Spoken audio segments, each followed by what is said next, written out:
자, 오늘 바로 말씀 들어가도록 하겠습니다. 오늘 말씀은 로마서 12장부터 16장까지 본문이 전체입니다. 그렇지만은 1절, 2절을 본문으로 삼고 같이 먼저 읽도록 하겠습니다. 그러므로 형제들아, 내가 하나님의 모든 자비하심으로 너희를 권하노니 너희 몸을 하나님이 기뻐하시는 거룩한 산 제물로 드리라. 이는 너희가 드릴 영적 예배니라. 너희는 이 세대를 본받지 말고 오직 마음을 새롭게 함으로 변화를 받아 하나님의 선하시고 기뻐하시고 온전하신 뜻이 무엇인지 분별하도록 하라. 아멘. 지난 4주 전에 제가 로마서 1장부터 8장까지 말씀을 한 번에 개관하여 소개를 해드렸어요. 그게 계기가 돼서 3주간에 걸쳐서 로마서 전체의 이야기를 소개해드리기로 했습니다. 2주 전에도 로마서 9장부터 11장 소개해드렸고, 오늘은 마지막 남은 로마서 12장부터 16장까지입니다. 그래서 오늘은 성우를 제가 대동을 했습니다. 노기현 전사님이 중간중간에 말씀을 읽어드리도록 하겠습니다. 이미 말씀드린 것과 같이 로마서 전체의 주제가 하나님의 의에 관한 것이라고 말씀드렸습니다.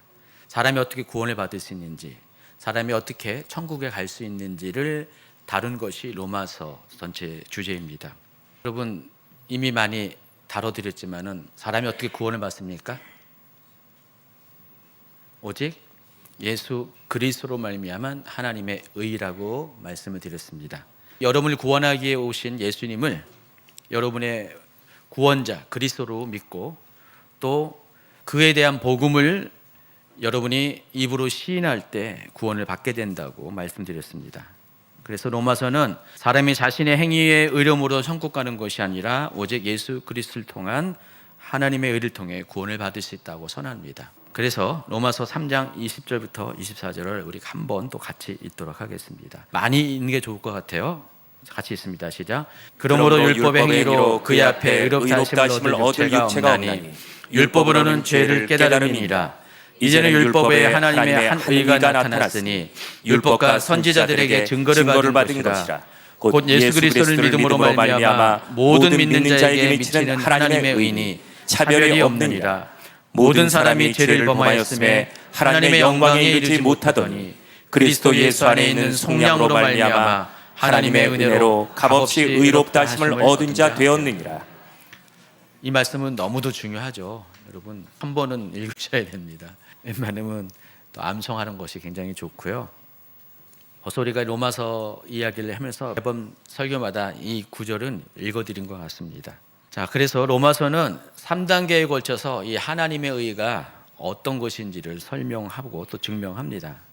그래서 제1부에 해당하는 로마서 1장부터 8장은 하나님의 의에 대한 정의를 설명했고, 또 지난번에 다뤄드린 9장부터 11장은 이스라엘의 예를 통해서 하나님의 의의 방법, 이신칭의의 방법이 과연 옳은가 틀린가를 증명했습니다. 하나님의 방식이 정말 옳은 것이라고 여러분 그 말씀을 듣고 인정하셨습니까? 3부인 오늘 12장부터 16장은 이 하나님의 의로 구원을 받은 사람이 과연 어떻게 이제는 의로운 삶을 살 수 있는가, 자, 그것을 설명하기 위해서 기록되었습니다. 그래서 오늘 소개하는 내용은 좀 신학적인 내용이 아니라 삶에 적용하는 실천편에 해당합니다. 그래서 믿는 자가 어떻게 이제는 의로운 삶을 살 수 있는가를 각각의 영역에 따라서 소개하는 것이 오늘 12장부터 16장까지입니다. 결론적으로 이야기하면은 여러분이 자신의 의인이 되었다는 것을 어떻게 확인할 수 있는가요? 내가 천국 갈 수 있는 것을 어떻게 여러분이 확신할 수 있는가? 그냥 입으로 시인만 하면 확신이 되나요? 믿습니다라고 마음에 굳은 결심을 하면 여러분이 천국 가는 것에 대한 확신이 있습니까? 그런 것이 아닙니다. 여러분이 구원받은 것은 여러분 자신이 증명해내는 건데, 입술의 고백뿐만 아니라 여러분의 변화된 삶을 통해서 여러분이 내가 구원받은 것을 확신할 수가 있습니다. 만약에 여러분이 입으로는 시인하는데 여러분의 삶 가운데 나는 절대로 변화된 것 같지 않아, 내가 봐도 이상해, 나는 교회를 다니는데 그러니까 이 사는 모습을 갖고는 천국 못 갈 것 같아, 혹시 그렇게 생각하는 분이 몇 분은 계실 수도 있어요. 이 자리에 내 자신이 내가 구원받은 것에 대해서 확신이 들 수가 없다는 것입니다. 그런 마음을 갖고 있는 한. 그래서 여러분이 여러분이 받은 구원을 확신하기 위해서는 여러분 자신의 변화된 삶을 통해서 확신을 할 수가 있다는 것입니다. 제가 가끔씩 그런 얘기 들어요. 몇 분이 나는 이대로 천국 못 가는 것 같아. 분명히 복음을 받아들였고 입술에 고백도 했고 또 마음에 자기 나름대로 확신을 갖고 있는데 자기 삶을 보니까 나는 구원받지 못할 것 같아. 또 옆에 분이 말은 안 해도 저 사람은 저 꼴을 해가지고 어떻게 천국 갈 수 있는가 라고 생각하는 분이 있을 수가 있다는 것입니다. 그래서 여러분이 정말 구원에 대한 완벽한 확신을 갖기 위해서는요, 하나님과 세상 앞에서 여러분의 변화된 모습을 증명을 해 주어야 한다는 것입니다. 로마서 3부는 바로 이 부분을 다루는 것입니다. 믿는 자의 변화된 삶을 다루고 있어요. 그러니까 이신칭의의 적용편에 해당한다고 볼 수가 있습니다. 그래서 로마서 3부는 한마디로 말하면은 믿는 자가 자신의 구원을 확신하기 위해서는 자신의 의로움을 입증하는 삶을 살아야 한다는 것입니다. 그래서 믿음의 사람은 몇 가지의 의무가 있습니다. 첫 번째는 하나님에 대한 의무가 있어야 되고요. 교회에 대한 의무, 사회에 대한 의무, 세상 권세에 대한, 그리고 이웃에 대한 의무가 있습니다. 여러분이 이 의무들을 가지고 그리스도인으로서 헌신적인 삶을 살아갈 때 여러분 스스로가 내가 구원받은 것에 대해서 보다 큰 확신을 가질 수가 있습니다. 자, 그런데 이 대목에서 한 가지 여러분에게 양보하고 싶은 것은 이와 같은 행동이 결코 구원의 조건은 아니라는 것입니다. 여러분, 변화된 삶은 여러분이 예수 그리스도로 말미암은 그 의, 이신칭의의 의의 결과입니다. 이신칭의의 의로 구원받은 사람이 마땅히 자연스럽게 삶 가운데 당연히 나타내는 모습이 변화된 삶이지, 여러분이 변화된 삶을 통해서 그것 때문에 그 행위를 통해서 구원받는 것은 절대로 아니라는 것입니다. 만약에 그렇게 된다면은 정말 그런 사람을 가리켜서 행위 구원자라고 말하는 겁니다. 일단 여러분이 하나님의 은혜로 변화됐다는 것은 자연스럽게 여러분의 삶 가운데 그런 것이 행동으로 나타나게 된다는 것입니다. 지금까지는 서론에 해당하고요. 자, 로마서 3부는 또 세 가지로 구분할 수가 있습니다. 12장 1절부터 13장 14절까지는 하나님의 의와 또 성도의 의무에 대해서 다루고요. 14장 1절부터 15장 13절까지는요, 하나님의 의와 성도의 자유에 대해서 또 다뤄드리고요. 나머지 15장 14절부터 16장 끝까지는 일종의 맺는 말입니다. 이제 로마서 전체를 마무리하는, 로마서는 편지이기 때문에 그 마무리하는 과정을 다루고 있습니다. 첫 번째 파트인 로마서 12장 1절부터 13장 14절까지 성도의 의무에 대해서 말씀을 드리겠습니다. 예수 그리스도로 말미암아 구원받은 사람은 반드시 그의 합당한 천국 백성으로서의 해야 될 의무가 있습니다. 그래서 제일 먼저 12장 1절과 2절은, 오늘 본문 사문 12장 1절 2절은 구원받은 자가 하나님 앞에서 어떤 것을 해야 되는가, 하나님에 대한 의무를 이야기합니다. 그러니까 읽어드렸으니까 잠시 통과하고요. 그래서 두 가지를 이야기하고 있습니다. 여러분이 구원을 받았으면요, 하나님 앞에 두 가지를 해야 돼요. 첫 번째, 하나님께 영적인 예배를 드려야 됩니다. 자, 12장 1절 한 번 더 같이 있습니다. 그러므로 형제들아, 내가 하나님의 모든 자비하심으로 너희를 권하노니 너희 몸을 하나님이 기뻐하시는 거룩한 산제물로 드리라. 이는 너희가 드릴 영적 예배니라. 첫 번째, 여러분이 하나님 앞에 할 의미는 하나님 앞에 제사를 드려요. 거룩한 산제물로 드리는 제사를 드리는데, 그걸 가리켜서 무슨 예배라고요?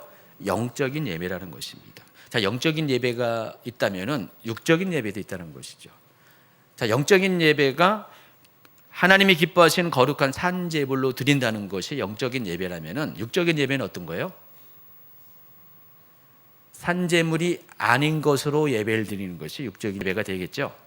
자, 그러면은 산제물이 여기서 이 영적 예배를 이해하는 키워드가 되는 겁니다. 산제물이 뭘 갈까요? 물론 나 자신이라고 다 알고 있어요. 실제로 문자적인 의미가 뭐냐 이거죠. 산제물이라는 게. 여러분, 구약 시대에는 제물을 드려서 제사를 드렸잖아요. 그런데 하나님께서는 모든 제사마다 명령하신 바가 있어요. 반드시 생축으로 드리라고 했습니다. 살아있는 짐승으로, 가축으로 드리라고 했습니다. 죽은 짐승이 아니라 반드시 살아있는 짐승으로 제사를 드리라고 했습니다. 살아있는 짐승으로 어떻게 드립니까? 물론 제사를 드릴 때는 당연히 죽여야지만 제사를 드릴 수 있죠. 근데 제사를 드리기 위해서 갖고 오는 과정까지, 거기까지는 뭐 성막이든지 성전이든지 그 제물을 가져오는 과정까지는 반드시 살아있는 상태로 갖고 와야 된다는 것입니다. 이게 한 제물이죠. 여러분, 예전에는요 냉장시설이 발달이 안 됐었어요. 그러다 보니까 죽은 동물을 가지고 만약에 제사를 드린다, 여러분 집에서 가축을 잡아가지고 제사 드리기 위해서 갖고 오는 과정 가운데 죽은 동물을 가져오면 당연히 상할 수밖에 없어요. 부패할 수밖에 없어요. 그래서 제사를 드리기 위해서는 반드시 제사 드리는 장소까지 살아있는 상태로 갖고 와야지 부패하지 않은 신선한 제물을 가지고 하나님께 드릴 수가 있습니다. 근데 솔직히 이 제물을 드릴 때 죽은 동물과 산 동물은 값어치가 엄청나게 차이가 많이 나고 있습니다. 그러니까 죽은 동물은 값이 툭 떨어져요. 헐값이에요. 근데 살아있는 동물은 제값을 받습니다. 그리고 산제물의 특징은 점도 없고 흠도 없는 완전 무결한 것을 드리기를 규정을 하고 있습니다. 그래서 만약에 여러분이 제주가 되어서 여러분이 제사를 드릴 때 이 제물을 가져올 때는, 산제물이라는 것은 여러분 갖고 있는 제물 중에, 그 가축 중에서 가장 최고의 것을, 완벽한 것을 의미합니다. 최상의 것을 의미하는 거예요. 지금 산제물로 드리라는 것은 그와 같은 제사를 드리라는 것입니다. 여러분이 할 수 있는 최선, 최고, 가장 큰 희생, 더군다나 거룩한, 구별된 것으로, 그러니까 제사를 위해서 구별된 것을 가지고 제사를 드리라는 것입니다. 그래서 거룩한 산제물이라는 뜻은 여러분의 전적인 헌신을 요구합니다. 자신의 것을 포기하고 가장 귀한 것을 하나님께 드린다는 헌신의 의미를 포함하고 있습니다. 그래서 이와 같이 드리는 예배가 하나님이 받으시는 바로 예배, 적인 예배가 아니라 영적인 예배라는 것입니다. 여러분이 하나님께 해야 될 첫 번째 의무가 뭐라고요? 이와 같이 하나님이 기뻐하시는 가장 최고의 것으로 드리는, 여러분 자신을 드리는 거룩한 영적 예배를 드리라는 것입니다. 이것이 여러분이 하나님께 드려야 될 첫 번째 의무입니다. 두 번째 의무는 12장 2절입니다. 좀 읽어주세요. 너희는 이 세대를 본받지 말고 오직 마음을 새롭게 함으로 변화를 받아 하나님의 선하시고 기뻐하시고 온전하신 뜻이 무엇인지 분별하도록 하라. 하나님의 뜻을 분별하라 그랬습니다. 그런데 하나님의 뜻을 분별하기 위해 앞서서 먼저 전제가 있는데, 이 세대를 본받지 말고 마음을 새롭게 하고 변화를 받아서 초작업을 이렇게 하라는 것입니다. 그런 다음에 비로소 하나님의 뜻을 분별하라는 것입니다. 여러분의 욕심을 내려놓고, 여러분의 선입견을 내려놓고, 마음을 비워놓고요, 하나님의 음성을 들을 때는 여러분 자신을 내려놓고 하나님의 음성을 들어야 되잖아요. 자, 그와 같이 여러분의 속한 모든 욕심을 다 내려놓고, 주관을 내려놓고 정말 하나님 뜻이 무엇인가를 묻고 그것을 받고 또 분별하라는 것입니다. 여기서 분별하다라고 번역한 이 헬라어 단어가 도키마조라는 단어인데, 여러분 이 도키마조는 많이 들어본 단어예요. 페이라조와 함께 시험하다라는 뜻을 갖고 있는 단어입니다. 그래서 페이라조는 영어로 temptation, 유혹을 가리키죠. 악한 것이 성도를 넘어뜨리기 위해서 다가오는 시험을 가리키고, 이 도키마저는 테스트라고 번역합니다. 하나님이 우리를 더 옳은 단계로, 더 높은 단계로 인도하기 위해서 마치 승급 시험을 보는 그와 같은 의미의 시험을 말합니다. 일반적으로 이 도키마조가 그런 의미의 시험이란 뜻으로 사용을 했는데, 여기서는 분별하다로 번역을 했습니다. 그러니까 도키마조가 시험이라는 뜻도 있고 분별이라는 뜻도 있다는 사실을 알 수가 있습니다.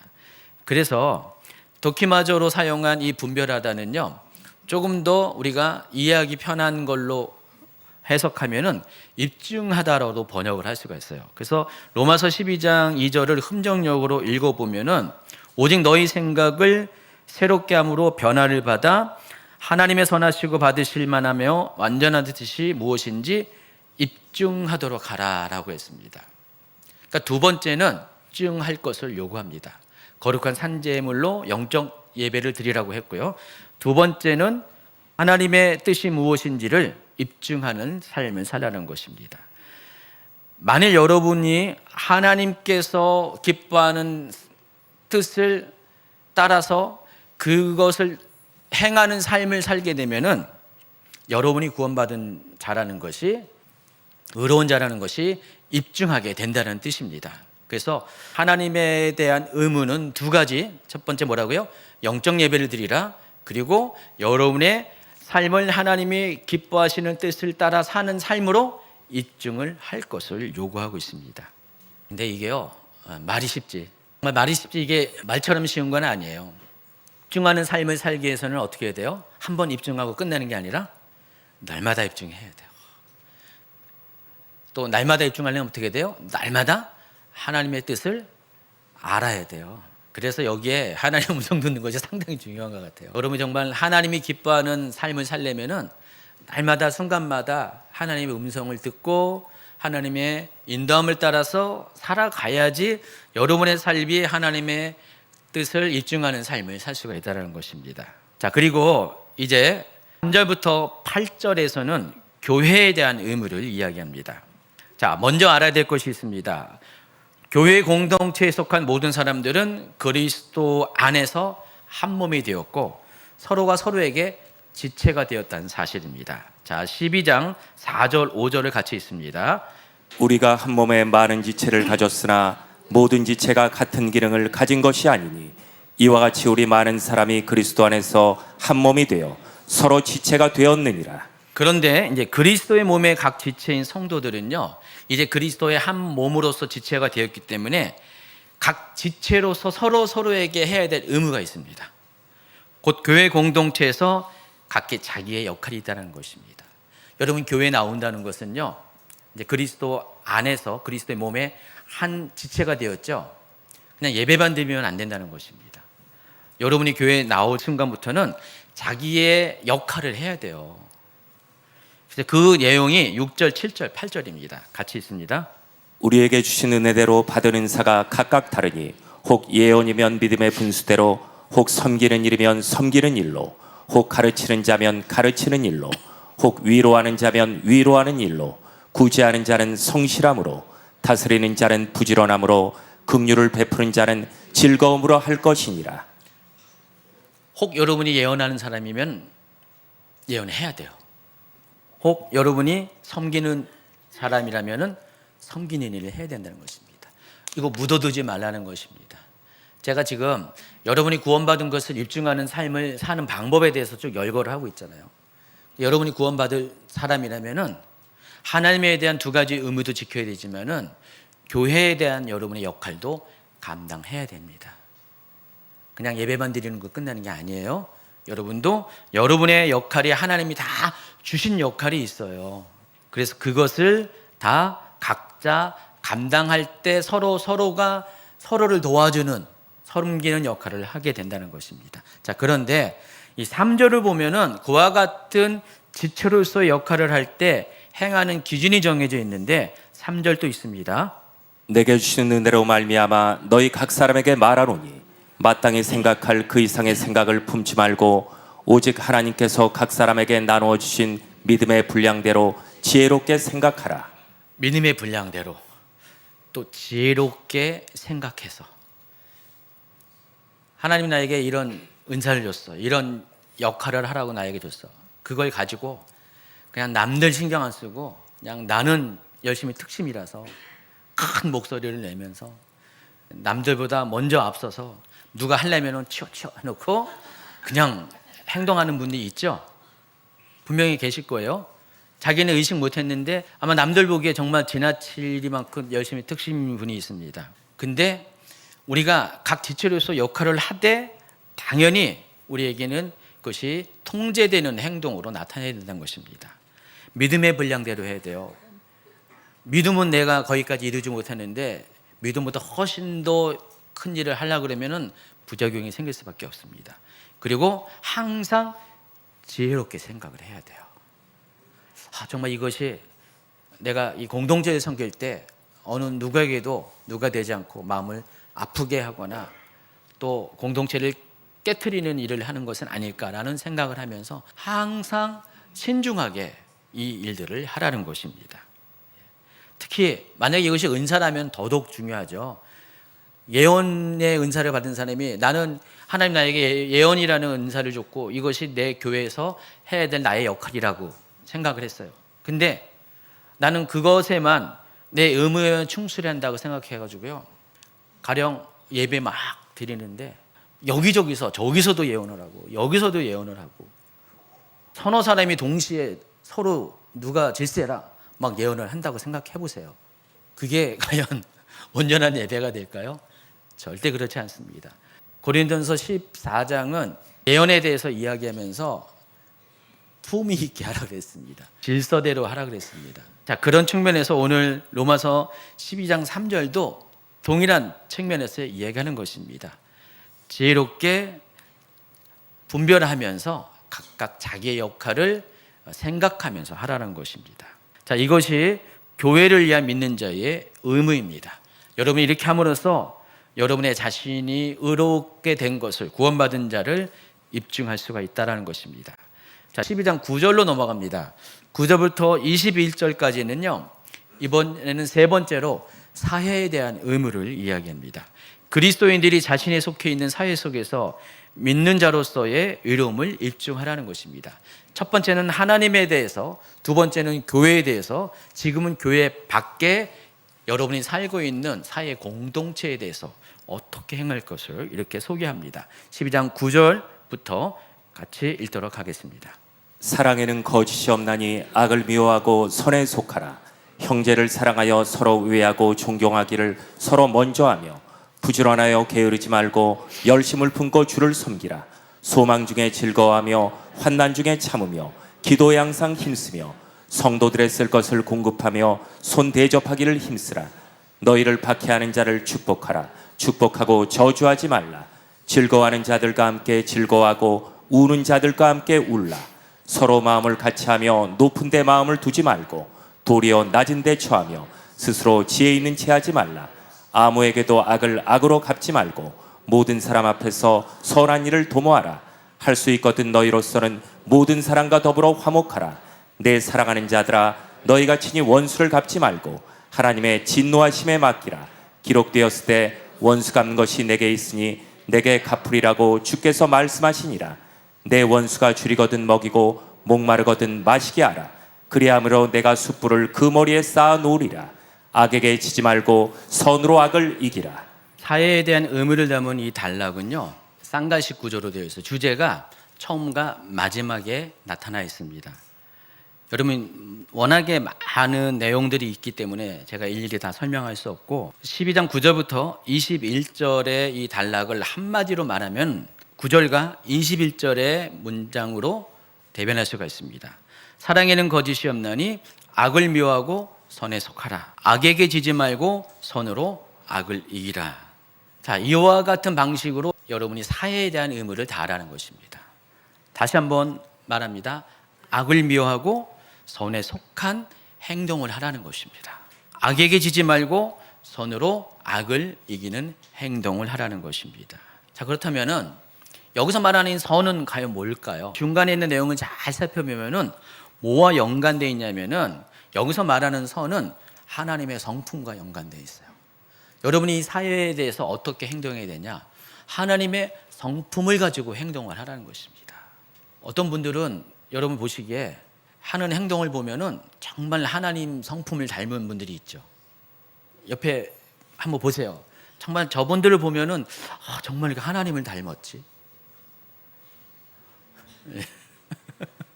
괜히 갑자기 이런 말을 하니까 그렇게 보입니까?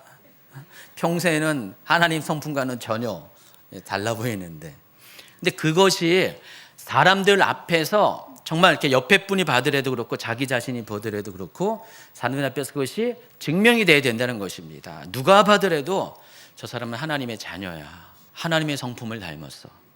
여러분, 하나님의 성품이 잘 나타나는 게 어디에 있나요?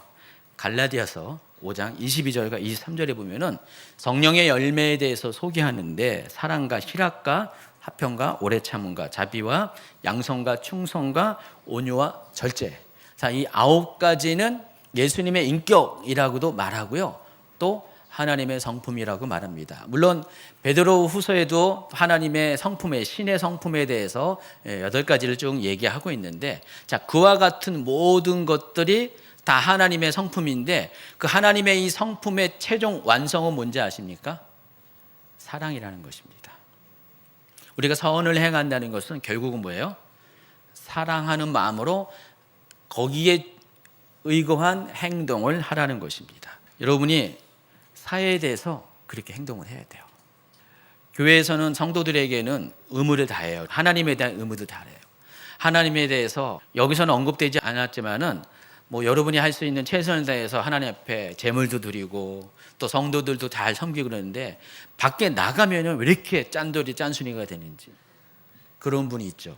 근데 여러분이 교회에서는 인정받을지 몰라도 사회에서는 오히려 여러분의 그 행동 때문에 하나님이 욕을 먹습니다. 교회가 욕을 먹어요. 적어도 주임직교회 성도들은 그러지 않고 살겠죠. 그래서 제가 여러분에게 가끔씩 말씀을 드리는데 밖에 나가면은 제발 100원, 200원 깎지 마세요.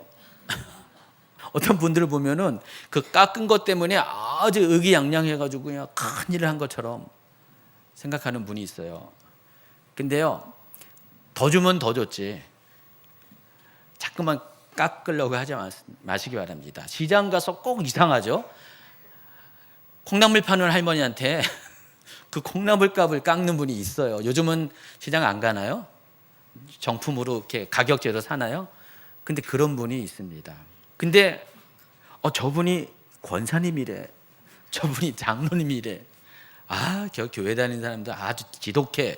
만약에 혹시 여러분의 하는 행동이 그와 같은 말거리를 나오게 한다면은 여러분이 정말 하나님의 구원받은 자로서 입증하는 것이 아니라 오히려 하나님을 욕먹게 하는 거잖아요.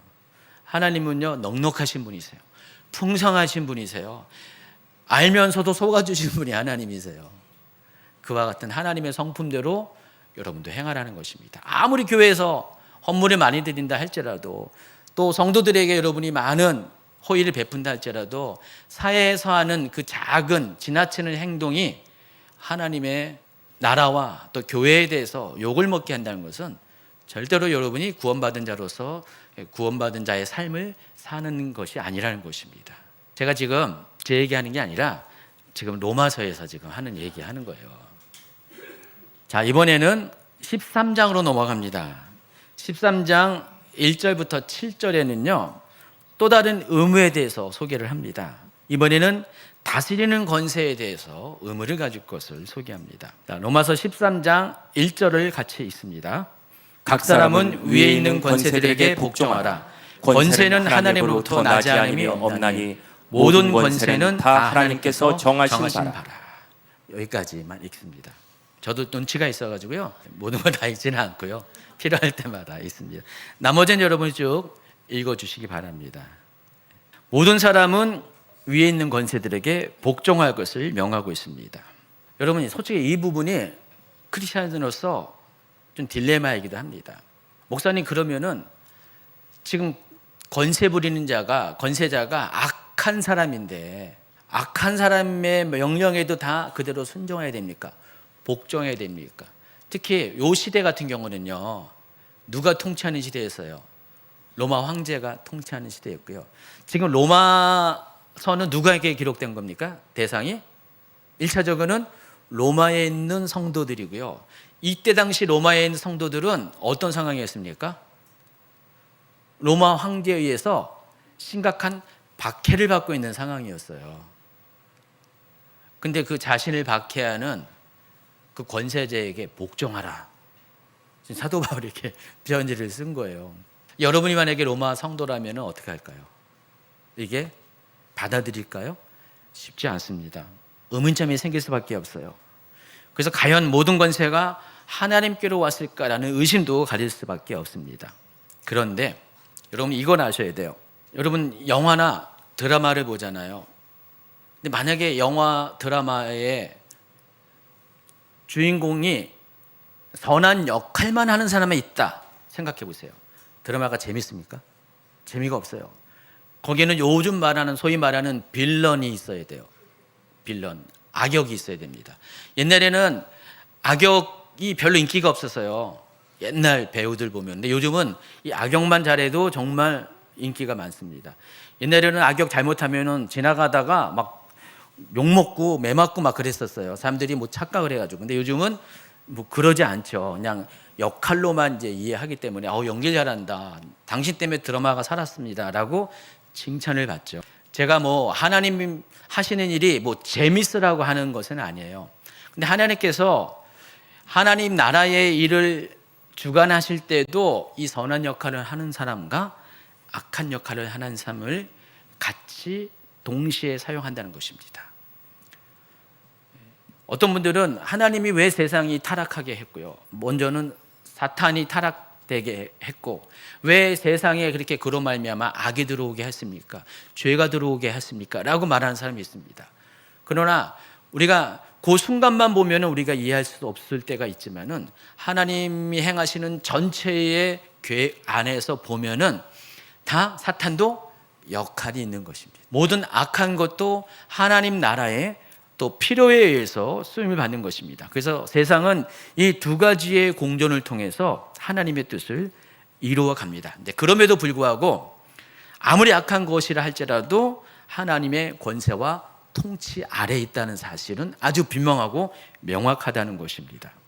그래서 지난 설교에서 토기장이의 얘기를 들어서 제가 하나님의 주권에 대해서 소개했습니다. 토기장이가 같은 흙 한 덩이를 가지고 반을 잘라서 하나는 귀에 쓸 그릇, 하나는 천이 쓸 그릇을 만들죠. 이것을 오늘 주제와 매칭시키면 선하게 쓸 그릇을 만들고 악하게 사용될 그릇도 만들 수가 있다는 것입니다. 자, 이걸 가지고 우리가 왈가불가할 수가 없습니다. 왜냐하면 토기장의 권한이란 것입니다. 마찬가지로 이 모든 것은 세상을 선하게 이끄시고 악한 것을 허용하신 것도 하나님의 주권이고 또 우리가 이해할 수 없는 하나님의 비밀이라는 것입니다. 그래서 우리가 해야 될 것은 그같이 행하시는 하나님에 대해서 뭐라는 것이 아니라 그 권세가 어떨지라도 하나님께서 위에 있는 권세들도 악한 것이라도 허락했다면 그것을 복종하는 것으로 자신의 믿음을 입증하라는 것입니다. 여러분, 초대교회 성도들은요, 이 악한 권세에 의해서 엄청나게 많은 핍박을 받았는데요, 반전이 있습니다. 핍박을 받으면 받을수록 어떻게 돼요? 하나님의 나라는 더 확장되어지고 폭발적으로 부흥한다는 것입니다. 마태복음 5장 10절에 의를 위해 핍박받는 자에 대한 이야기 하잖아요. 의를 위해 핍박받는 것이 어떤 의미가 있습니까? 일단은 천국이 자기의 것이 되죠. 그리고 11절부터 나오는 이야기를 보면은요, 결국은 박해를 통하여 하나님 나라는 부흥한다는 것입니다. 성장한다는 것입니다. 오랫동안의 이 교회의 역사, 기독교의사를 보면은요, 기독교는 언제 부흥했냐? 박해가 있을 때 부흥했습니다. 그 빌런들이 활동하는 그 시기가 가장 큰 부흥의 시기였습니다. 그러나 기독교가 쇠퇴할 때는 언제였습니까? 빌런들이 사라질 때예요. 이제는 모든 것이 그냥 선한 것만 있는 그런 시대에 기독교는 쇠퇴했습니다. 사람은 참 희한하죠. 이제는 핍박과 모든 것이 없어지면은 잘해야 될 텐데 오히려 그때부터 어떻게 해요? 사람들이 나태해지고요, 하나님의 뜻에 대해보다는 자기의 뜻, 또 자기의 육체적인 욕심을 이루는 그런 삶을 많이 삽니다. 저도 개인적인 삶도 그렇고 교회를 목회할 때도요, 가장 은혜가 있을 때는요, 가장 시험이 많을 때, 가장 어려움이 많을 때입니다. 어느덧 시험이 다 지나가면은요, 나도 모르게요, 이상해져요. 나도 모르게 나태해집니다. 여러분 그거 다 아시잖아요. 경험해 봤잖아요. 그렇죠? 그래서 고난이 유익이라는 말 뭐 강조를 해도 끝없이 강조를 해야 돼요. 우리가 지금 치유 중보기도방에 한 100명 정도가 들어와서 지금 같이 아픈 분들을 위해서 기도를 하고 있는데요. 어때요? 이 치유 기도방에서 같이 중보하는 분들 은혜가 있지 않습니까? 은혜가 있어요. 그냥 이런 것이 없고 아픈 사람 사정도 모르고 그냥 나 혼자의 세계 안에서 살 때는 나도 어느 순간에 나태해질 수밖에 없고요. 어느 순간에 하나님에 대해서 예민함이 떨어질 수밖에 없어요. 그런데 아픈 분들, 힘든 분들의 이야기를 들으면서 뭐 안타깝고 마음도 힘들죠. 그러나 그걸 통해서 어떻게 해요? 여러분이 더 깨어있고 각성하게 됩니다. 은혜가 있게 된다는 것입니다. 그래서 하나님께서 이 악한 권세를 주신 것은요, 이 세상에 대한 하나님의 권위가 통치의 능력이 약해서 허용된 것이 아니라 하나님께서 오히려 여러분을 위해서 허용한 것이라는 것을 여러분이 생각하시기 바랍니다. 그래서 여러분, 믿음의 사람은 정치적인 혁명가가 될 수가 없어요. 진짜 믿음의 사람은요, 그렇게 정치적인 혁명가가 되어서는 안 된다는 것입니다. 믿음의 사람은 세상에 대해서 항거하는 사람이 아닙니다. 믿음의 사람은 어떤 사람이냐? 예수님이 그러하신 것처럼 자기 십자가를 지는 사람입니다. 자기 십자가를 지고 먼저 예수님께서 가신 그 길을 따르는 것이 바로 믿음의 사람이 해야 될 행동이라는 것입니다. 그리고 하나님 앞에 자기 양심에 따라서 행하는 것, 이것이 위에 있는 권세에 복종하는 것입니다. 맹종하라는 것이 아닙니다. 그냥 순종하라는 것이 아니라 하나님이 그 상황을 허락하신 것에 대해서 하나님의 주권으로 받아들이고 하나님의 뜻을 헤아리고 행동하라는 것입니다.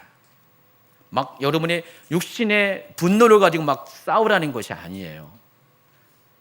그래서 기독교인들은요, 진짜 신실한 기독교인들은 박해의 순간에 오히려 담대히 기쁨으로 찬송하며 평안함 가운데 그 순간을 맞이할 수가 있었습니다. 혹 여러분 세대에 그런 날이 오게 된다면 어떡할 겁니까? 만약에 여러분이 그럴 때 막 혈기가 나고 분노가 나고 왜 세상이 이렇게 부조리해 하면서 막 환거를 하고 하는 그 모습이 여러분 속에 나타난다면 그것은 여러분이 하나님 앞에 구원받은 자로서, 의로운 자로서 여러분 자신이 정말 그와 같은 사람이라는 것을 입증하는 태도가 아니라는 것입니다. 뭐 이 말이 불만이 있습니까? 제 말이 아니라 성경 말씀. 자, 13장 8절부터 14절까지는 또 다른 의무에 대해서 이야기합니다. 5번째 의무입니다. 이번에는 이웃에 대한 의무를 질 것을 이야기합니다. 자, 8절부터 10절까지 한번 같이 있습니다. 피차 사랑의 비두에는 아무에게든지 아무 빚도 지지 말라. 남을 사랑하는 자는 율법을 다 이루었느니라. 간음하지 말라, 살인하지 말라, 도둑질하지 말라, 탐나지 말라 한 것과 그 외에 다른 계명이 있을지라도 내 이웃을 내 자신과 같이 사랑하라신 그 말씀 가운데 다 들었느니라. 사랑은 이웃에게 악을 행하지 아니하나니 그러므로 사랑은 율법의 완성이니라. 9절은요, 10계명 중에서 사람에게 속한 4가지의 계명을 이야기합니다. 6계명, 7계명, 8계명, 또 10계명, 10번째 계명을 이야기합니다. 이 계명들을 얘기하면서 결론이 뭡니까? 사랑은 율법의 완성이다라고 합니다. 지금 우리가 뭘 다루고 있어요? 이웃에 대한 의무를 다루는 것입니다. 이웃에 대해서 여러분이 어떻게 해야 되냐? 사랑을 통해서 여러분이 구원받은 자임을 입증할 것을 요구하는 것입니다. 여러분이 구원받은 사람이라면요, 이웃에 대해서요, 사랑하는 태도를 반드시 나타내 보여야 된다는 것입니다. 구체적인 것이 간음하지 않는 것이 이웃사랑이에요. 살인하지 않는 것, 도둑질하지 않는 것, 탐내지 않은 것이 이웃사랑이라는 것입니다. 여러분, 뭐 당연한 것이라고 생각하죠? 근데 여러분, 아니에요. 당연한 것처럼 생각하지만 당연하지 않은 행동을 여러분이 무의식적이라도 할 때가 많이 있다는 것입니다. 자, 이것을 하지 말 것을 명령하고 있습니다. 사랑은 이웃에게 악을 행하지 아니하나니 그러므로 사랑은 율법의 완성이라 말씀하고 있습니다. 마태복음 22장 35절부터 40절에 보면은 율법 중에서 어느 것이 가장 큰 계명입니까? 라고 한 율법사가 예수님에게 묻습니다. 그러니까 율법사는 율법에 대해서 완전히 정통한 사람이에요. 그 사람이 예수님께 묻습니다. 율법 중에서 가장 최고의 율법이 무엇입니까? 예수님은 2가지를 얘기해요. 첫째는 하나님을 사랑하는 거고, 또 그와 동일한 수준으로 내 이웃을 내 몸과 같이 사랑할 때 이 2 계명이 온 율법과 선지자, 그러니까 모든 구약 성경에서 말하는 하나님 말씀의 전부라고 이야기하고 있습니다. 그러므로 여러분이 이웃을 사랑함으로써 자신이 구원받은 의로운 자임을 입증을 해야 된다는 것입니다. 그리고 추가적으로 11절부터 14절에는 어떤 이야기를 하냐면은 빛의 자녀로서 삶을 살 것을 이야기하고 있습니다. 그러므로 우리가 어둠의 일을 벗고 빛의 갑옷을 입자. 낮에와 단정 행하고 방통하거나 술 취하지 말며 음란하거나 호색하지 말며 다투거나 시기하지 말고 오직 주 예수 그리스도로 옷 입고 정욕을 위하여 육신의 일을 도모하지 말 것을 이야기하고 있습니다. 그러니까 낮에 속한 삶을 살라고 합니다. 그래서 에베소서 5장에는요 여러분을 가리켜서 빛의 자녀라고 선언을 하고 빛의 자녀처럼 행할 것을 권면하고 있습니다. 빛의 열매는 모든 착함과 의로움과 진실함에 있느니라. 주를 기쁘게 할 것이 무엇인가 시험하여 보라 라고 말을 하고 있습니다. 그래서 여러분 이웃을 사랑한다는 것은요 이웃에 대한 의무는요 첫 번째 이웃을 행동적으로 사랑할 것이고요 두 번째는 여러분이 빛의 자녀로서 하나님의 자녀로서 여러분의 행실을 드러낼 것을 명령을 하고 있습니다. 마태복음 5장 14, 15, 16절 같이 있습니다. 너희는 세상의 빛이라. 산 위에 있는 동네가 숨겨지지 못할 것이요 사람이 등불을 켜서 말 아래에 두지 아니하고 등경 위에 두라니 이러므로 집안 모든 사람에게 비치느니라. 이같이 너희 빛이 사람 앞에 비치게 하여 그들로 너희 착한 행실을 보고 하늘에 계신 너희 아버지께 영광을 돌리게 하라. 세상에 어느 누가 등잔불을 켜놓고요 등잔불의 특징은 뭐예요? 빛이 위로 향하는 거잖아요. 요즘처럼 전등은 위에서 내려오는 게 아니라 밑에서 위로 올라가는 것입니다. 근데 등잔불을 킨 상태에서 빛을 비치려면은 반드시 그것을 드러내야 되잖아요. 근데 밑에다가 둔다면 어떻게 돼요? 이 밑에다가 두면은 물론 이거는 투명이라서 은연하게 보일 수 있겠지만은 완전히 막혀 있는 곳에 두면은 빛은 비칠 수가 없습니다. 그래서 반드시 등잔불은 등대는 위에다 올려놔야 돼요. 여러분이 삶이 그렇다는 것입니다. 여러분이 빛이라면은요, 여러분 운명적으로 여러분은 자랑하고 싶어서 그런 것이 아니라 여러분은 당연히 여러분의 행실을 밖으로 드러내야 된다는 것입니다. 이게 여러분이 세상의 빛으로서의 존재감이라는 것입니다. 그와 같이 살라는 것입니다. 그러니까 여러분의 하는 행동이 의식을 하든 의식을 안 하든 간에 이웃에 대한 착한 행실을 드러내는 삶을 살아야 된다는 것입니다. 자, 그렇게 되면 이로써 사람들이 뭐라고 해요? 하늘에 계신 너희 아버지께 영광을 돌리게 된다는 것입니다. 여러분이 영광을 받는 것이 아니라 여러분이 그런 행동을 하면은 이런 거예요. 저 사람이 예전에 교회 안 다닐 때는 정말 이렇게 못 봐줬는데 정말 이렇게 못된 사람이었는데 자기밖에 모르는데 이거 집사가 되고 나서 달라졌네. 역시 교회는 다니고 볼 일이야. 그래서 언젠가 그럴 거예요. 혹시 나도 같이 교회 가면 안 돼? 뭐 그렇게 혹시 그런 얘기를 한 번이라도 들어본 분이 계시면 안 들어봤어요?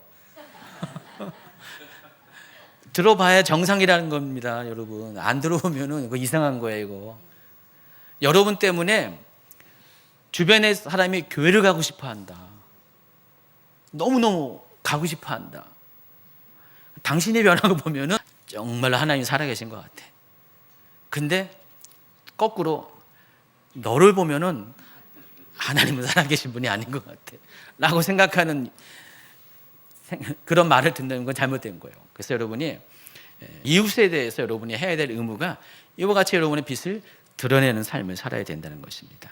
지금 이게 뭐라고요? 지금 로마서에서 하는 말이라는 것입니다. 자, 이와 같이 하나님의 의를 경험한 그리스도인들은 자신의 삶을 통해 자신이 구원받은 백성임을 입증하는 삶을 살아야 되고 이것이 뭐예요? 선택이 아니라 의무예요, 의무. 5가지 의무예요. 하나님에 대한 의무가 있고요. 교회에 대한 의무가 있고요. 사회에 대한 의무, 권세에 대한 의무, 그리고 마지막으로 이웃에 대한 의무가 있습니다. 여러분 해야 돼요. 의무는 해야 돼요. 근데요, 로마서는요, 의무만 이야기하지 않고요. 14장부터는요. 이제 하나님의 의로 구원받은 사람들에게 성도들에게는 또 자유함이 있다는 것도 이야기합니다. 그래서 로마서 3부의 두 번째 파트는 성도들이 믿음 안에서 누리는 자유에 대해서 설명을 합니다. 그런데 여러분이 아셔야 될 것은 그리스도인의 자유는 그것을 누구를 위해서 사용하냐에 따라서 그 자유가 정말 빛을 발할 수도 있고 반대로 여러분의 삶의 수준을 낮출 수도 있다는 사실을 아시기 바랍니다. 그래서 내 삶의 자유는 나를 구원하신 예수 그리스도를 위해서 방향이 결정되어야 됩니다. 자, 14장 1절부터 23절까지인데 너무 길어서 읽을 수가 없지만은 제가 기침이 나서 할 수 없이 1절부터 6절까지는 쭉 읽도록 하겠습니다. 자, 읽어주세요. 믿음이 연약한 자를 너희가 받되 그의 의견을 비판하지 말라. 어떤 사람은 모든 것을 먹을 만한 믿음이 있고 믿음이 연약한 자는 채소만 먹느니라. 먹는 자는 먹지 않는 자를 업신여기지 말고 먹지 않는 자는 먹는 자를 비판하지 말라. 이는 하나님이 그를 받으셨음이라. 남의 하인을 비판하는 너는 누구냐? 그가 서 있는 것이나 넘어지는 것이 자기 주인에게 있음에 그가 세움을 받으리니 이는 그를 세우시는 권능이 주께 있음이라. 어떤 사람은 이 날을 전날보다 낮게 여기고 어떤 사람은 모든 날을 같게 여기나니 각각 자기 마음으로 확증할지니라. 나를 중히 여기는 자도 주를 위하여 중히 여기고 먹는 자도 주를 위하여 먹으니 이는 하나님께 감사하며 먹지 않는 자도 주를 위하여 먹지 아니하며 하나님께 감사하느니라. 여기 보면은요, 먹는 얘기 엄청 많이 해요. 뒤에 나오는 15절도 보세요. 만일 음식으로 말미암아 내 형제가 근심하게 되면, 20절도요, 음식으로 말미암아 하나님의 사업을 무너지게 하지 말라. 먹는 얘기 엄청 많이 나와 있어요. 지금 14장 1절부터 23절까지 굉장히 많은 분량이 있는데 먹는 얘기를 참 많이 하거든요. 근데 사도 바울이 왜 이렇게 먹는 얘기를 많이 할까요? 먹는 얘기가 주제일까요? 아니에요. 주제가 아니라 정작 하고 싶은 말을 하기 위한 끌어온 소재에 해당하는 것입니다. 또 먹는 일로 인해서 형제를 비판하지 말라고 합니다. 이것 또한 주제가 아니에요. 실제로 이 초대교회는 먹는 것과 관련돼서 분쟁이 많이 있었거든요. 심지어 고린도 교회 보면 성찬할 때 그 떡 먹는 것 때문에, 우리는요 요만큼씩 카스테라 먹잖아요. 그때는요 떡을 덩어리로 놓고 그걸 뜯어 먹었거든요. 근데 배고픈 사람이 있잖아요. 배고픈 사람이 떡을 왕창 뜯어가지고 성찬인데 왕창 배를 채우는 그런 사람이 있어요. 우리 시대는 그런 것이 이해가 안 되는데 그때 당시엔 그런 것이 있었어요. 그것 때문에 분쟁이 되는 거예요. 옆에 사람이 보니까 지금 우리 성찬 의식을 행하는데 저 인간은 말은 안 해지만은 어떻게 저거 그냥 배를 채우려고 그래? 근데 만약에 여러분 성찬을 해요. 이제 성찬하는데 어떤 분이 너무 배고파가지고요, 이 성찬의 용기에 있는 카스테라를 한 주먹 팍 집어가지고요, 나는 그리스도의 몸을 이렇게 많이 먹습니다. 은혜가 충만합니다. 만약 그렇게 된다면 여러분 그걸 고가히 보겠습니까?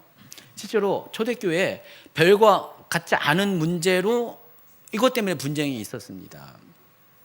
근데 이 떡을 많이 먹는 것은 자기가 선택하는 자유잖아요. 근데 사도 바울은 이 자유를 주를 위해서 통제할 것을 명령을 하고 있습니다. 그래서 성도에게 주어진 자유를 누구를 위해 사용하는가가 상당히 중요합니다. 죄로 인해 죽은 나를 다시 살려주신 주님을 위해서 이 자유를 사용할 때 이것이 진정 성도에게 주어진 자유를 잘 선용하는 것이라는 것입니다. 그래서 7절, 8절, 9절이 이 14장 1절부터 23절을 대변하는 그런 말입니다. 이 부분은 같이 읽도록 하겠습니다. 같이 읽을까요? 우리 중에 누구든지 자기를 위하여 사는 자가 없고 자기를 위하여 죽는 자도 없도다. 우리가 살아도 주를 위하여 살고 죽어도 주를 위하여 죽나니 그러므로 사나 죽으나 우리가 주의 것이로다. 이를 위하여 그리스도께서 죽었다가 다시 살아나셨으니 곧 죽은 자와 산 자의 주가 되려 하심이라. 하나님께서 성도에게 주신 자유는 누구를 위해서 사용한다고요? 자신을 위해서 하는 것이 아니라 죽었던 나를 살리신 예수 그리스도를 위해서 이 자유를 행해야 된다는 것입니다. 그러면 이 자유는 기꺼이 주를 위해서 통제받을 수가 있다는 것입니다. 그런데 여러분이 만약에 이와 같은 생각을 안 하면은요, 내게 주신 하나님이 주신 자유에 대해서 때로는 방종할 수가 있습니다. 아까 설명한 이 의무와 더불어서 자유는 동전의 양면에 해당하는 것입니다. 너무 의무에 속박할 필요도 없고요.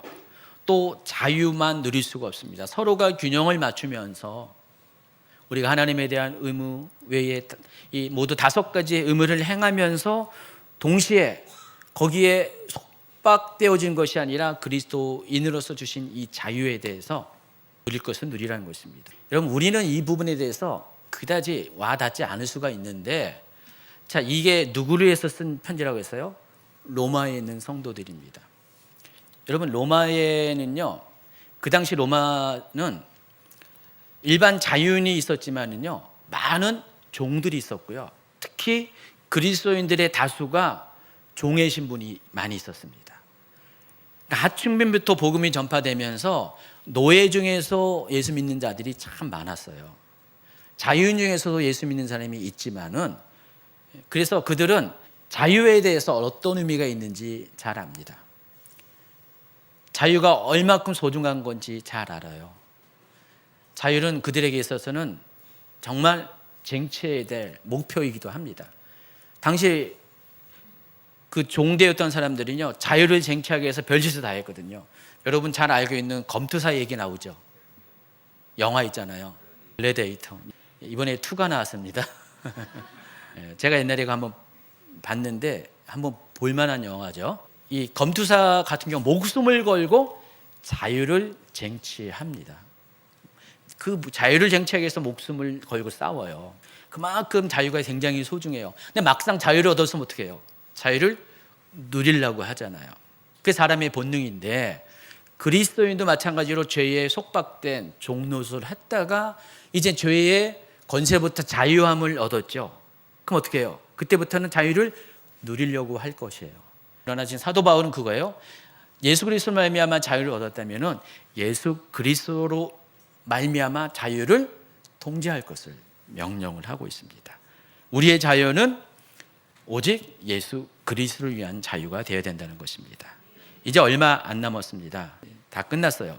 로마서 15장으로 넘어가면은 이 자유를 어떻게 실천할 것인가를 구체적으로 설명합니다. 로마서 15장 1절 같이 있습니다. 믿음이 강한 우리는 마땅히 믿음이 연약한 자의 약점을 담당하고 자기를 기쁘게 하지 아니할 것이라. 네, 여기까지. 나머지는 쭉 읽어주시기 바랍니다. 이 14장에서 자유의 의미에 대해서 설명을 했고, 15장에 가서는 그것을 어떻게 실천해야 되는가를 적용편을 다루겠는데, 믿음이 강한 우리는 믿음이 약한 자의 약점을 담당하고 자기를 기쁘게 하는 쪽으로 향하지 말 것이라는 것입니다. 자, 여러분, 자유는 선택이라고 했어요. 종일 때는 내가 선택할 수가 없어요. 내 행동을 선택할 수 없는데, 일단 자유를 얻은 사람은 내가 선택을 할 수가 있잖아요. 근데 이것을 누구를 위해 사용하라고요? 아까는 주를 위해 사용하고, 여기 2번째는 믿음이 약한 자를 위해서 내 자유를 선택하는 것입니다. 아까 먹는 얘기 했잖아요, 사도 바울이. 만약에 먹는 것으로 인해서 먹을 수 있는 건 내 자유예요? 이것이 하나님 앞에 죄가 되는 건 아니에요.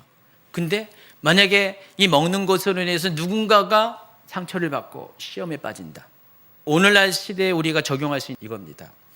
여러분, 술에 대해서 이야기하잖아요. 어떤 분들은요, 성경에서 술 취하지 말라 그랬지, 술 먹지 말라는 소리 안 했어요 막 하면서 술 먹는 분들이 좀 있어요. 그런 분들을 이제 그분이 집사라고 하면은 본인 스스로가 걷다가 핵 하나를 더 집어넣어 가지고 전 잡사예요 하면서 뭐 그런 분이 있습니다.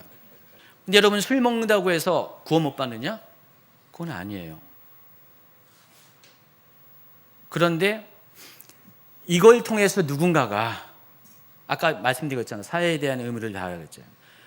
예수 믿는 사람은 다른 줄 알았는데 예수 믿는 사람 똑같네 라고 하면서 상처를 받거나 구원에 대해서 흔들리거나 믿음에 대해서 내가 교회 다녀도 뭐 특별한 게 없네. 뭐 차별성이 있어야지 안 다녀도 되겠네. 그리고 그걸 보면서 나도 똑같이 해도 되겠네 하면서 그냥 자유롭게 예전에 안 좋은 습관대로 사는 것을 유지하게 된다면, 그것이 나의 행동으로 인해서 하게 된다면 그것은 하나님 앞에 여러분의 자유를 제대로 사용하지 못한 것입니다. 그래서 자유는요, 통제받아야 돼요. 하나님을 위해서 통제받아야 되고요. 두 번째는 약한 자를 위해서 통제를 받아야 된다는 것입니다. 여러분이 원하는 거 다 할 수가 있어요. 그렇지만은 그것이 구원 상관없는 것은 여러분 다 할 수가 있지만은, 그러나 믿음이 약한 자를 위해서 여러분의 행동을 절제할 줄 알아야 된다는 것입니다. 그게 진정한 믿는 자의 자유라는 것입니다. 제가 지금 무슨 얘기하고 있다고요? 성경 얘기하고 있고요. 이 얘기를 하는 이유는 이걸 통해서 여러분이 구원받은 자인 것을 입증을 하라는 것입니다. 그냥 말로만 난 구원받았어, 나는 천국 가, 이렇게 말하는 것이 아니라 이와 같은 행동들이 다 통합되어서 여러분이 구원받은 자인 것을 입증할 수가 있다는 것입니다. 이제 14절 이후부터 16장 마지막까지는 이제 맺는 말이에요. 여기는 더 이상 로마서 주제인 하나님의 의와 관련된 내용은 나오지 않습니다. 로마서를 마감하면서 로마서를 기록한 목적에 대해서 이야기하고, 또 앞으로의 선교 계획에 대해서, 또 개인적인 인사말과 마지막 겉면, 그리고 하나님에 대한 찬양으로 로마서 마감이 됩니다. 나머지 여러분이 그럼 이런 측면에서 한번 읽기 바랍니다. 결론을 맺자면 그렇습니다. 로마서 사도 바울이 아직 한 번도 만나 못했던 로마 교회의 성도들에게 쓴 편지입니다. 그래서 이들에게 사도로서, 이방인의 사도로서 하나님의 의로서 구원받는 것이 어떤 것인가를 설명하기 위해서 기록된 겁니다. 이때 당시에는 갈라디아서에 그게 잘 나타나 있지만은 사도들이 복음을 전합니다. 이신층의 복음을 전하는데, 또 그 예루살렘에서 특히 바리새파 출신의 율법주의자들이 곳곳에 다니면서 율법을 통해서 구원을 받아야 된다. 예수 그리스도를 믿는 믿음뿐만 아니라 거기에다가 율법을 행하는 것을 통해서 구원을 받아야 된다는 것을 막 전파하고 다녔어요. 이걸 가리켜서 다른 복음 또는 거짓 복음이라고 그랬습니다. 이런 일들이 이방인 교회에 굉장히 무리를 일으키고 있었어요. 바로 이때 사도 바울은요, 제일 먼저 갈라디아 교회에 그것이 아니다, 오직 구원은 믿음으로 말미암은 것이다, 이신칭에 대해서 이야기했습니다. 그러면서 율법의 역할에 대해서 소개하죠. 율법의 역할은 뭐예요? 몽학선생, 초등교사, 죄를 깨닫게 하고 믿음으로 이르게 하는, 거기까지에 인도하는 역할을 하는 것이다라고 율법의 역할을 이야기합니다. 그렇다고 율법이 폐기되어졌냐? 그것은 결코 그렇지 않습니다. 하나님이 주신 율법은 또 온전한 겁니다. 그러나 거기에 믿음으로써 완전한 퍼즐을 맞춰야 되는 것을 사도 바울은 어딜 가든지 강조를 하고 있습니다. 지금 로마서를 쓰면서도 비슷한 얘기를 하고 있는 것입니다. 우리가 믿음으로써 의롭다함을 받는다는 그것을 끝나는 것이 아니라, 오늘 소개한 이 3부의 내용은 그것을 끝내는 것이 아니라, 믿음으로 구원받는 자는 반드시 유대인이 말하는 율법 수준은 아닐지라도 우리가 하나님에 대한, 사회에 대한, 권세에 대한, 그리고 교회 공동체, 이웃에 대한 이 5가지의 의무를 동시에 다 해야 되고, 그리고 우리가 이웃 사랑에 대한 그런 본을 보여야 되고, 우리의 자유조차도 또 하나님을 위해서, 또 믿음이 약한 자를 위해서 스스로 자신이 통제되는 삶을 살아야 될 것을 이야기하고 있습니다. 이게 로마 교회 성도들에게만 해당하는 것일까요? 아니죠. 여러분에게도 해당하는 것입니다. 오늘날도, 그때뿐만 아니라 오늘날도 모든 사람에게 이것이 적용되는 것입니다. 믿는 자의 삶은요, 쉬운 것 같아도 쉽지가 않습니다. 분명히 우리는 죄에 대해서 자유함을 얻어서 정말 기쁘게 살아갈 수가 있지만은, 그러나 우리는 그럼에도 불구하고 먼저던 자로서, 믿는 자로서 우리 자신을 그리스도 안에서 스스로 자원해서 통제하는 삶을 살아야 된다는 것입니다. 여러분을 때문에 누군가 실족해서 믿음에서 떠난다면, 만약에 제가 목사로서 제가 할 수 있는 모든 것을 할 수 있는 자유가 있는데, 개인적인 삶에서, 근데 여러분을 고려하지 않고 여러분에게 실족되는 행동을 한다면은 저 때문에 여러분 중에 어느 분이 믿음을 잃고 실망해서 교회를 떠나고 하나님을 떠나가게 된다면은 그 죄의 무게를 누가 담당해야 돼요? 제가 담당하게 된다는 것입니다. 저는 이런 거 자주 봐요, 교회에서. 여러분은 스스로 그 인식 못할 때가 있지만 여러분의 작은 행동 하나하나가 주변의 사람들에게 아픔을 주고 교회를 떠나게 하고 그런 거 상당히 많이 있습니다. 인식을 못할 뿐이에요. 그럴 때마다 너무 안타까워요. 때로는 당사자에게 말해줄 때가 있지만은 말을 못해요. 또 그것 때문에 그 사람도 힘들어하거든요. 저도 이러지도 못하고 저러지도 못할 때가 종종 있습니다. 근데 때로는 또 하나님 뜻을 구하면서 말하기도 해요. 근데 감사한 것은 그때 말하면은 깨닫고 자신을 돌이켜서 돌아보아서 그런 사람은 정말 이렇게 예쁜 사람이에요. 근데 그것 때문에 그날부터 막 눌려가지고 막 힘들어하고 많이 봤기 때문에 제가 참 딜레마예요.